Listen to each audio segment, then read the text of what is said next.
Assalomu alaykum aziz dindoshlar. 29-darsimizga xush kelibsiz. Bugungi darsimizda vaqf, ya'niki to'xtash degan mavzumizning 5-qismi, ya'niki oxirgi qismini o'tamiz. Bugungi darsimizda so'zlarning oxirida keladigan kichkina vav va kichkina ya harflar bilan tanishamiz. Diqqat qiling. Demak, bugundan boshlab quyidagi belgichani kichkina vav deb ataymiz, chunki vav harfi kattaroq yoziladi. Biz buni oldinroq o'tgan edik, sizda kichkinacha holatda yozilardi vav harfi, lekin vavga teng. Hamda ya harfi esa quyidagi holatda ham bunday holatda yozilardi. O'zi ya harfi bunday yega o'xshab yoziladi, lekin ya harfi quyidagi holatlarda ham nima qilar ekan, yoziladi ekan. Biz buni oldindan bilardik. Endi bugundan boshlab buni kichkina vav, buni esa kichkina ya deb ataymiz. Tushunarlimi? Demak, endi darsimizni boshlasak bo'ladi. Darsimizda o'zi 5-qismida bugun to'xtashli shular haqida gaplashamiz dedik. Kichkina vav va kichkina ya harflarini biz o'zi darslarimizda aytdik, mavzumiz vaqf, ya'niki to'xtash. Oyatning oxirida keladigan so'zlarni to'xtashni o'rganyapmiz. Endi oyatning oxirida masalan quyidagi so'zni o'qiydigan bo'lsak, da h u da hu deb o'qiladi. Nega? Chunki vav so'zda kelib, o'zida hech qanday belgi bo'lmasdan, undan oldingisi dommalik bo'lsa cho'zib o'qiladi deb biz o'tgandik, to'g'rimi? Shunda ikki harakat cho'zilardi. Dahu deb cho'zilardi, lekin agar oyatning oxirida xuddi shunaqa kichkina vavcha kelib qolsa, o'zi bu kichkinacha qo'yilishiga sabab bor, buni keyinroq aytib o'taman. Umumiy qilib aytadigan bo'lsak, mana kichkinacha vav kelib qolsa, buni oyatning oxirida yo'q deb tasavvur qilamiz. Ya'niki oyatning oxirida, diqqat qiling, faqat oyatning oxirida buni yo'q deb tasavvur qilamiz, chunki kichkinacha holatda yozilyapti. Shunda yo'q bo'lgandan keyin bu qaysi qoidaga tushib qoladigan to'xtash belgisini? Birinchi qoidasi. Ustida fatha, kasra, domma bo'lsa nimaga almashtirardik? Sukunga almashtirardik. Mana sukunga almashtirib qo'ydik. Qoida shu. Demak, kichkina vav harfi oyatning oxirida kelsa yo'q deb tasavvur qilamiz. Demak, bu yo'q bo'lgandan keyin o'z-o'zidan bu to'xtash qoidasining birinchisiga tushadi. Tushunarli? Shunda bu oyatning oxirida kelsa dahu deb o'qilmaydi, dah deb o'qiladi bo'ldi. Chunki kichkina vavda yo'q deb tasavvur qilar ekanmiz. Endi bu o'z-o'zidan birinchi qoidaga tushadi, to'xtash qoidasi. Ustida domma bo'lsa nima bo'lardi? Oyat oxirida kelsa sukunga almashtirib qo'yardik. Shuning uchun bu o'zi yozilishi dahu deb yoziladi oyat oxirida. Biz to'xtashimiz kerak bo'lgani uchun kichik vavchani yo'q deb tasavvur qilib, buni sukunga almashtirib olamiz ustidagini. Ya'ni kichkina vavchadan oldingi harf sukunga almashib qoladi o'z-o'zidan. Qoida shu, bugungi qoidamiz. Birinchisi bu, birinchi qoida bu. Endi ikkinchi qoida qarang. Ikkinchi qoidada bu ham shu, kichkina vav harfi o'zi bu kichkina holatda yozilgani uchun yo'q deb tasavvur qilamiz. To'xtamoqchi bo'lsak, yo'q deb tasavvur qilamizda. Shunda buni endi bundan oldingi harfni ustiga sukun qo'yib qo'yamiz, mana sukun qo'yib qo'yamiz. O'zi yozilishi buni nehi yozilgan. Nega? Chunki ya so'zda kelib, bu kichkina ya dedik-ku. Ya so'zda kelib, o'zida hech qanday belgi bo'lmasdan, undan oldingisi kasralik bo'lsa cho'zib o'qiladi degan mavzu o'tuvdik sizda.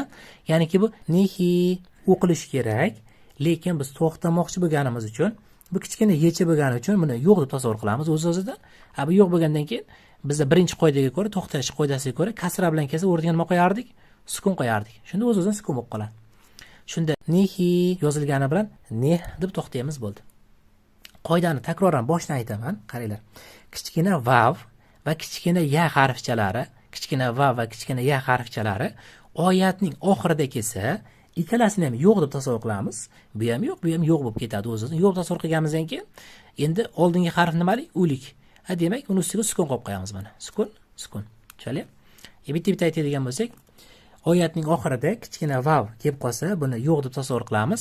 Shunda bu dahu yozilgan bo'ladi. Dahu deb yozilgan. Endi buni birinchi qoidaga ko'ra sukunga almashtirib qo'yamiz mana. Yoki bo'lmasa bunisi mana kichkina vav oyatning oxirida to'xtashimiz kerak bo'lgani uchun, diqqat qiling, oyatning oxirida to'xtashimiz kerak bo'lgani uchun buni yo'q deb tasavvur qilamiz. Shunda birinchi qoidaga binoan buni o'rniga sukun qo'yib qo'yamiz mana. Umumiy qilsak buni yo'q deb tasavvur qilib, undan oldingi harfga sukun qo'yib qo'yar ekanmiz. Buni ham yo'q deb tasavvur qilib, undan oldingi harfga sukun qo'yamiz mana. Shunda bu dahu deb yozilgan bo'lsa ham dah deb to'xtaymiz, nehi deb yozilgan bo'lsa ham neh deb to'xtaymiz. Men sizga hozir ikkalasiga ham Qur'ondan bunga ikkita misol ko'rsataman, keyin bunga ham ikkita misol ko'rsataman. Shunda Xudo xolasa yana ham yaxshi tushuna olasiz. Siz buni tag yozib qo'yasiz, o'zingiz demak deysiz, kichkina vav va kichkina ya harflari oyatning oxirida kelsa, to'xtamoqchi bo'lsak, yo'q deb tasavvur qilar ekanmizda, undan oldingi harfni ustiga sukun qo'yamiz, yozib qo'yasiz. Tushunarli? mana shu tagidan yozib qo'yasiz. Endi aytib o'tganimdek, hozir men sizga Qur'oni Karimdan bunga ikkita misol, keyin bunga ikkita misol ko'rsataman. Shunda yana ham yaxshi tushuna olasiz, xudo xolasa. Diqqat qiling, biz hozir Qur'oni Karimdan misollar ko'ryapmiz. Siz auzu bismillah bilan o'qishingiz kerak bo'ladi. Qarang, birinchi qoidadagi misol. Masalan, quyidagi mana oyatga e'tibor beradigan bo'lsak, masalan, oyatni o'qib kelyapmizda boshidan boshlab mayda to'xtashimiz kerak. Nega? Chunki oyatning oxiri bo'lgandan keyin, ya'ni quyidagi raqam va belgi bo'lsa, oyatning oxiri hisoblanadi. Oyatning oxirida to'xtashimiz kerak. To'xtash uchun bunga qaraymiz. Demak, bu yerda kichkina vavcha kelyapti. Mana kichkina vavcha kelyapti. Buni yo'q deb tasavvur qilamiz. Yo'q deb tasavvur qilsak, shunda buni o'rniga sukun qo'yib qo'yamiz. Shunda bu dahu yozilgani bilan dah deb to'xtaymiz bo'ldi. Tushunarli? Mana kichkina vavcha o'z atila bu kichkina yoziladi. Mana buni olib tashlaymizda, shunda buni o'rniga sukun qo'yib qo'yamiz. Shunda dahu yozilgan bo'lsa ham biz to'xtamoqchi bo'lsak, dah deb to'xtaymiz. Tushunarli? Hozir yana bitta shunga misol ko'ramiz, qarang. Xuddi shu oyatda biz hozir eslatib o'taman, Qur'oni Karimdagi 104-surani ko'ryapmiz. 601-betda. Siz ham bemalol shuni ko'rsangiz bo'ladi. Keyin mana ushbu oyatga e'tibor beradigan bo'lsak, mana bu oyatda ham yana shu kichkina vavcha kelyapti, e'tibor bering mana. Kichkina vavcha hamda oyatning oxirida kelyapti. To'xtashimiz kerak. Shuncha yo'q deb tasavvur qilamiz buni. Yo'q deb tasavvur qilganimizdan so'ng o'z-o'zidan bu nima bo'lib qoladi? Uning oldingisi sukunlik bo'lib qoladi. Shunda bu ahladahu yozilgan, lekin to'xtamoqchi bo'lsak, ahladah deb to'xtaymiz. Ya'niki bu vavni yo'q deb tasavvur qilib, undan oldingisiga sukun qo'yib qo'yamiz. Qoida menimcha qiyin emas. Shunchaki kichkinacha bo'lgani uchun yo'q deb tasavvur qilib, undan oldingisiga sukun qo'yib qo'yapmiz-da. Ya'niki ahladah deb to'xtaladi. Bundan oldin ko'rganimiz esa mana bunisi ham bu dahu yozilgani bilan dah deb to'xtaladi, bo'ldi. Mana vavga ikkita misol ko'rsatdim, kichkina vavchaga. Bitta bu, keyin ikkinchisi bu mana. Diqqat qiling, kichkina vavcha qachon o'qilmayapti? Qachonki biz oyatning oxirida to'xtaganimizda. Tushunarli? Shunga juda ham e'tibor berishingiz kerak. To'xtaganimizda. Endi kichkina yaga misol ko'ryapmiz. Qur'oni Karimda bu 84-sura ekan. 84-sura. 589-betda joylashgan ekan. Bemalol siz ham shuni kitobdan ko'rsangiz bo'ladi. Xo'p, endi qarang, shuni birgalikda sintez qiladigan bo'lsak. Mana bu yoqda e'tibor beradigan bo'lsangiz, nihi, nihi deb yozilgan. Lekin biz to'xtamoqchi bo'lsak, buni sekin olib tashlaymiz, mana. Chunki kichkina yacha-ku bu. Olib tashlaymizda, shunda buni nihi deb sukun ustiga sukun qo'yib qo'yamiz. Shunda nih deb to'xtaladi, bo'ldi.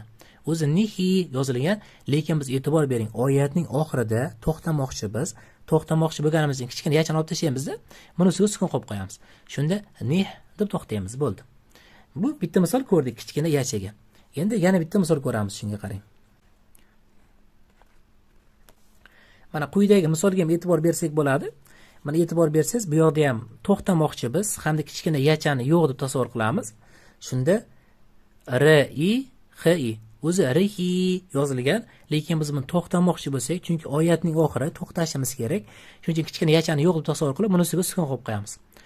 Chunki to'xtash qoidasiga binoan shunaqa edi-ku, kasralik bo'lsa o'rniga sukun qo'yilardi. Shuning uchun sukun qo'yapmiz-da. Shunda bu rihi emas, rih deb to'xtaladi, bo'ldi. Rih, buni ustiga sukun qo'yib, buni ham olib tashyapmiz. Umumiy xulosa qilsak, ikkala belgini olib tashyapmiz. Ustiga sukun qo'yapmiz.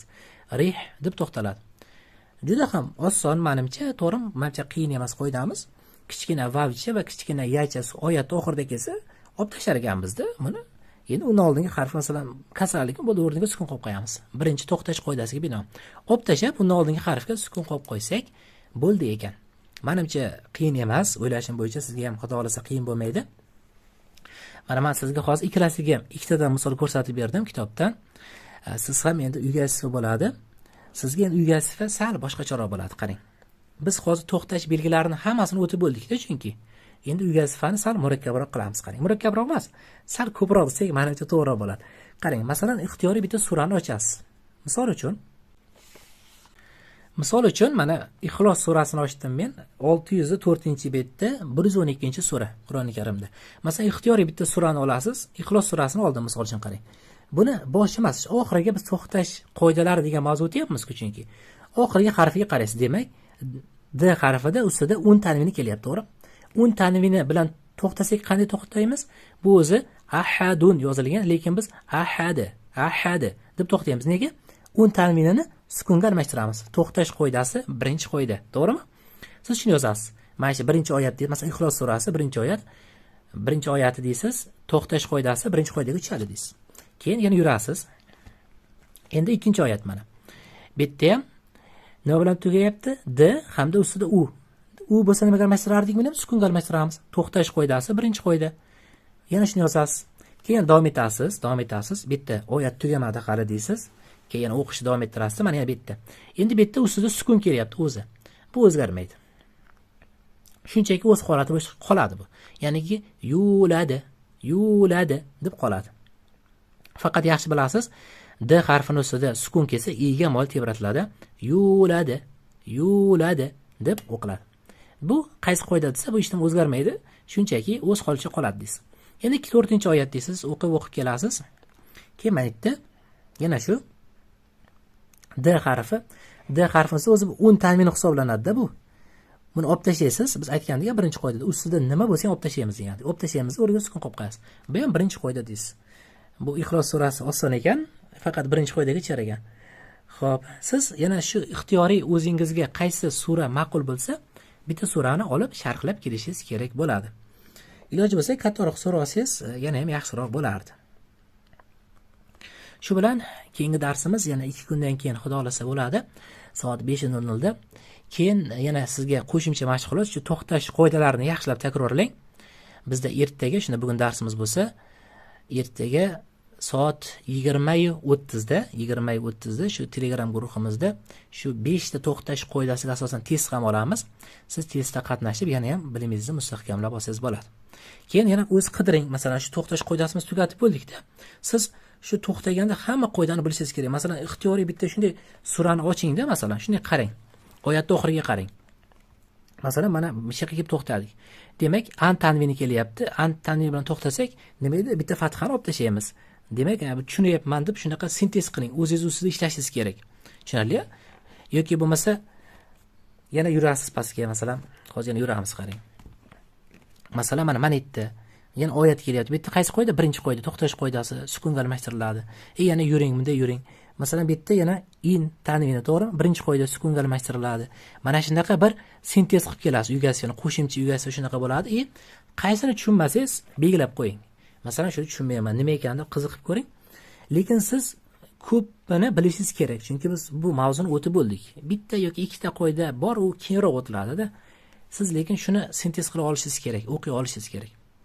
Umumiy bir takrorlab kelasiz, umumiy xulosa qiladigan bo'lsak, ertaga testimiz bo'ladi, xudo xolasa.